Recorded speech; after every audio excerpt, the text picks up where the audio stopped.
हमने कुछ 15 पॉइंट लिखे हैं टेस्ट को अटेम्प्ट करने के, एक एक पॉइंट को धीरे धीरे समझा रहे हैं, आपको पेशेंस के साथ सुनना है। चाहो तो नोटबुक पे या जो हमने किताब भेजी है उसमें खाली पेज है, लास्ट में हर चैप्टर के बाद में किसी पेज पे लिख सकते हो जिससे वो चीज़ें हमेशा याद रहे। पहला पॉइंट है कॉन्सेप्ट क्लैरिटी। आप कितना भी पढ़ लो, कितना भी थ्योरी पढ़ लो, कितना भी डेरिवेशन याद कर लो, जब तक उस टॉपिक से रिलेटेड न्यूमेरिकल नहीं होंगे तब तक आपको पता ही नहीं चलेगा कि कॉन्सेप्ट सीखे हैं या नहीं सीखे हैं, या कॉन्सेप्ट में क्लैरिटी नहीं आएगी। फिजिक्स एक ऐसा सब्जेक्ट है जिसमें थ्योरी पढ़ के काम नहीं होता। इसमें सबसे इंपॉर्टेंट पार्ट न्यूमेरिकल अप्रोच होती है जो बिना थ्योरी के नहीं आएगी।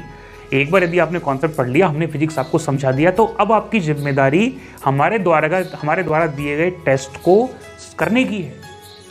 टेस्ट आपको बनाने में लापरवाही नहीं की, बहुत सोच समझ के टेस्ट बनाए हैं। क्वेश्चंस टॉपिक के अकॉर्डिंग ज़्यादा भी रखे हैं, कई टेस्ट में 40, 45, 50, 60 क्वेश्चन है, कई सारे टेस्ट में 180 क्वेश्चन भी हैं, 120 क्वेश्चन भी हैं। क्यों रखे हैं वो? क्योंकि उस कॉन्सेप्ट को समझाने के लिए इतनी न्यूमेरिकल तो आपको करने ही है, इसलिए रखे हैं।